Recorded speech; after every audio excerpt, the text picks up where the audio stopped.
ये test cricketer था West Indies का, लेस्ली हिल्टन। कहानी लगभग 65 साल पुरानी है जब उसे फांसी दी गई। 1955 में फांसी दी गई थी। एक तेज़ bowler Leslie Hilton, Kingston Jamaica का रहने वाला, एक गरीब परिवार में पैदा हुआ। जब लेस्ली हिल्टन का जन्म हुआ तो ये पता नहीं था कि उसके फादर कौन है, उसका बाप कौन है। माँ थी, लेकिन माँ की मौत भी जब मुश्किल से 3 साल की उम्र होगी लेस्ली हिल्टन की, माँ गुजर गई। फिर बहनों ने पाला, आंटी ने पाला। स्कूल की पढ़ाई बीच में छोड़ दी। कद काठी अच्छा था, एथलीट था। फिर उसने अपनी ज़िंदगी चलाने के लिए कभी टेलर शॉप में, कहीं डॉक पे काम किया, नौकरी की। लेकिन उसका असली जुनून था क्रिकेट, पैशन जुनून था। तो उसने कहा कि क्रिकेटर बनेंगे। 1927 में जमैका की जो लोकल टीम है उसमें मौका मिला लेस्ली हिल्टन को। और लेस्ली हिल्टन 1927 से 1935 तक लोकल मैच खेला जमैका की तरफ से। एक अच्छा क्रिकेटर, अच्छा फास्ट बॉलर और ऊपर से ऑलराउंडर भी, बैटिंग भी लोअर ऑर्डर पे अच्छी खासी करना। बहुत सारे लोगों का कहना था कि लेस्ली हिल्टन को वेस्ट इंडीज़ की टीम में शामिल किया जाना चाहिए, लेकिन वेस्ट इंडीज़ टीम में शामिल होने के लिए करीब 8 साल तक इंतज़ार करना पड़ा लेस्ली हिल्टन को। 8 साल के बाद 1935 में इंग्लैंड की टीम वेस्ट इंडीज़ का दौरा कर रही थी। 4 टेस्ट मैच की सीरीज़ थी।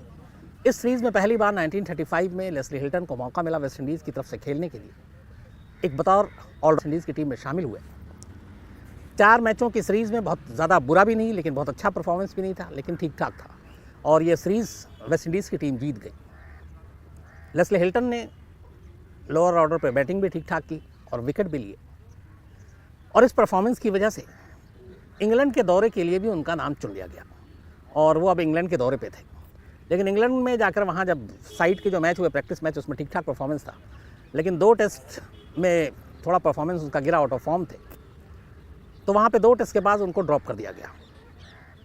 तो 4 टेस्ट इंग्लैंड में के खिलाफ वेस्ट इंडीज़ में खेला, 2 टेस्ट इंग्लैंड जाकर खेला। कुल जमा खाता 6 टेस्ट मैच लेस्ली हिल्टन के नाम पर। इन 6 टेस्ट मैचों में लेस्ली हिल्टन ने कुल 16 विकेट लिए और 70 रन बनाए थे। 6 टेस्ट मैच, 16 विकेट्स, 70 रन्स। और उनका जो फर्स्ट क्लास का करियर था वो 40 मैचेस का था जमैका की तरफ से। और उन 40 मैचेस में उन्होंने 120 विकेट लिए थे और अच्छा खासा रन भी बनाया था।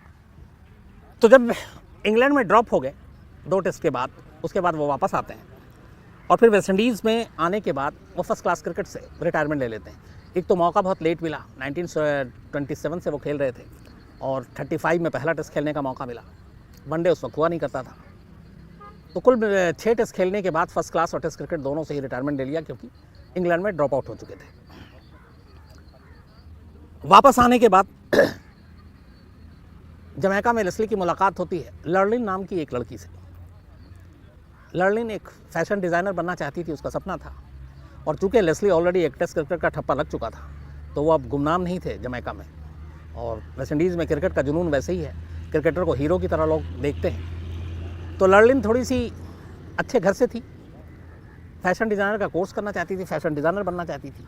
लेकिन इसी दौरान लेस्ली हिल्टन से मुलाकात होती है, दोनों में प्यार होता है और फिर दोनों शादी करने के लिए तैयार हो जाते हैं। लर्लिन की फैमिली इस शादी के ख़िलाफ़ थे। उनका जो लेस्ली हिल्टन है, उनका फैमिली बैकग्राउंड उनके फैमिली के मुकाबले थोड़ा कमतर है। एक तो बचपन में ये पता नहीं था फादर कौन है, माँ गुजर गई, बहनों ने पाला, छोटी मोटी नौकरी करके अपनी ज़िंदगी चलाई। तो ये सारी चीज़ें जो एक होता है भेदभाव, सिर्फ हमारे देश में नहीं है, दुनिया के लगभग ज़्यादातर देशों में यही होता है, अमीरी गरीबी का, आपकी स्टेटस का। तो वहाँ पे यही चीज़ें आई। तो लेस्ली हिल्टन के साथ इस रिश्ते के ख़िलाफ़ थे लर्लिन के घर वाले, लेकिन दोनों प्यार करते थे, इसलिए घर वालों की मर्ज़ी के ख़िलाफ़ इन्होंने कहा हम शादी करेंगे। और आखिरकार 1942 में टेस्ट क्रिकेट से रिटायरमेंट के 7 साल के बाद लेस्ली हिल्टन और लर्लिन ने शादी कर ली। शादी के बाद इनकी ज़िंदगी बहुत अच्छी चल रही थी, एक बेटा भी हुआ और दोनों खुश थे।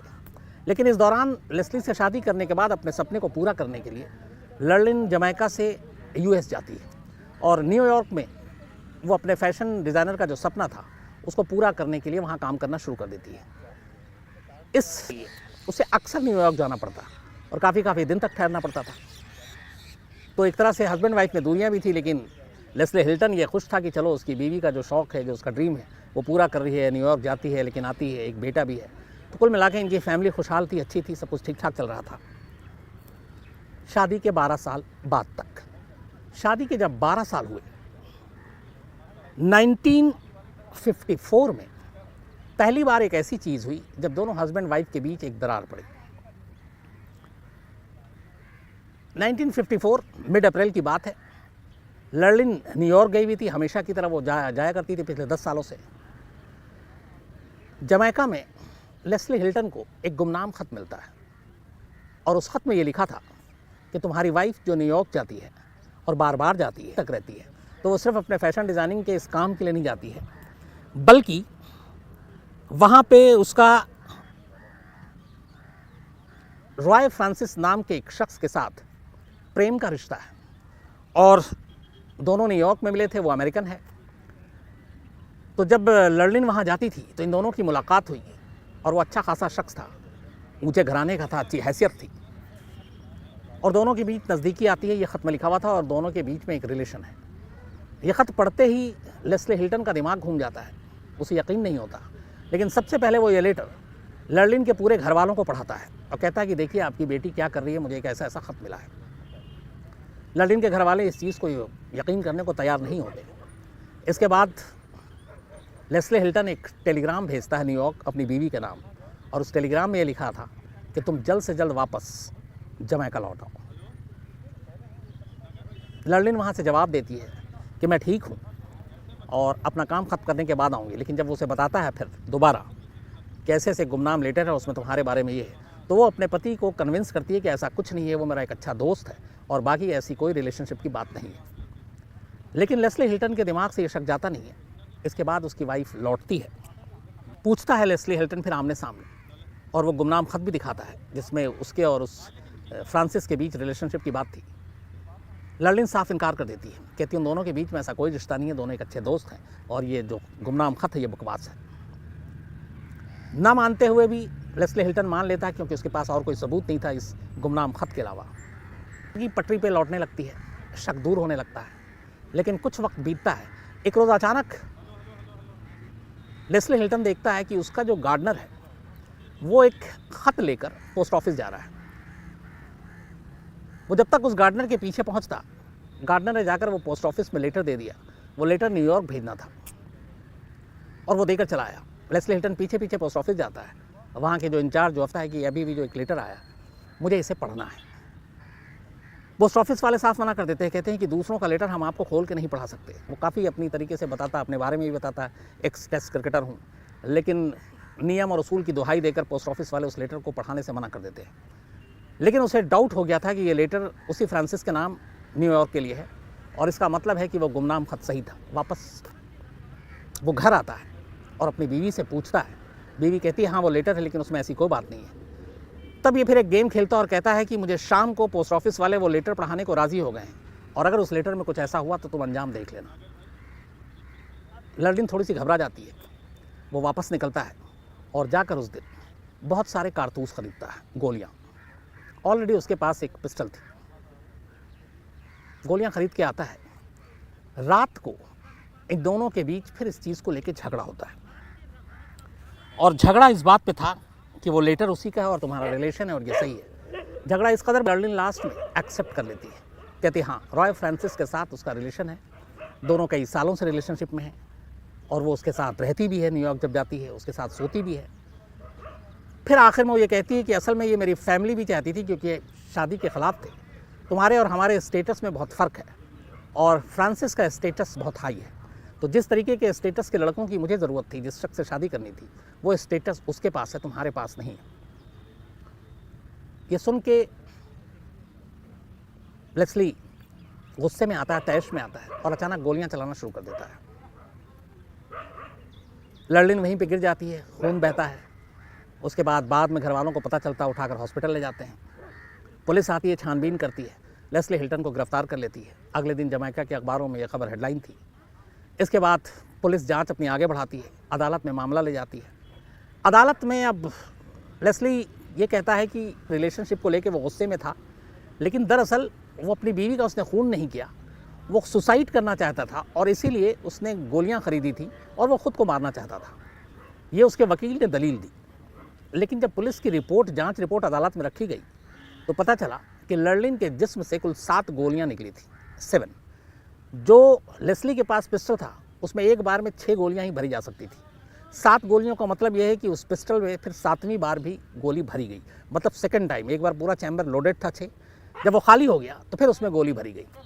तो यहाँ पे लर्लिन की ये थ्योरी कि मैं खुदकुशी करना चाहता था लेकिन गलती से गोली चल गई और गलती से गोली चलने की वजह से लर्लिन मर गई, साफ साफ नकार दिया जाता। उसकी वजह यह है कि गलती से गोली एक बार चल सकती है, 2 बार चल सकती है, 7 बार नहीं चल सकती। और 7 की 7 गोलियां लर्लिन के जिस्म में पैवस्त थीं वहीं से। तो ये दलील कि गलती से खुदकुशी मैं करना चाहता था, गोली उसको लग गई, अदालत नहीं मानती और अदालत सजाए मौत सुना देती है। मामला ऊपरी अदालत में जाता है।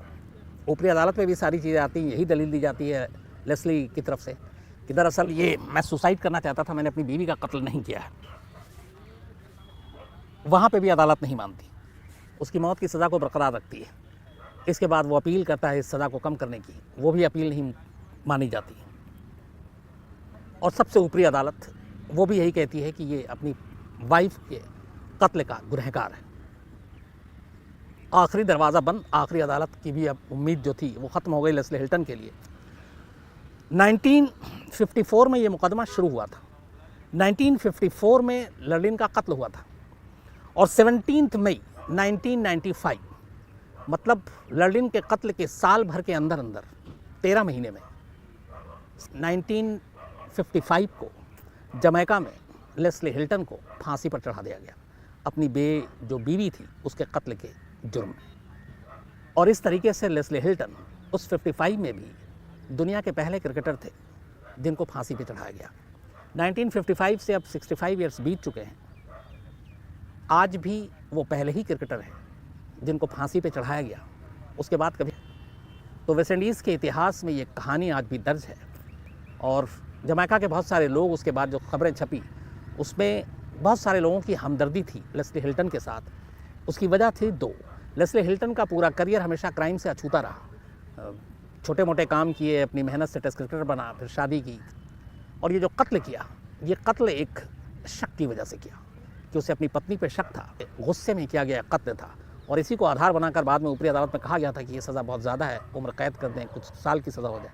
लेकिन अदालत ने ये बात नहीं मानी और सारी दलीलों को साइड में रखते हुए 1955 17 मई लेस्ली हिल्टन, जिसने 6 टेस्ट मैच खेले थे, उसे फांसी पर चढ़ा दिया गया। तो ये थी कहानी दुनिया के पहले और अभी तक के आखिरी टेस्ट क्रिकेटर की जिसे फांसी पर चढ़ाया गया।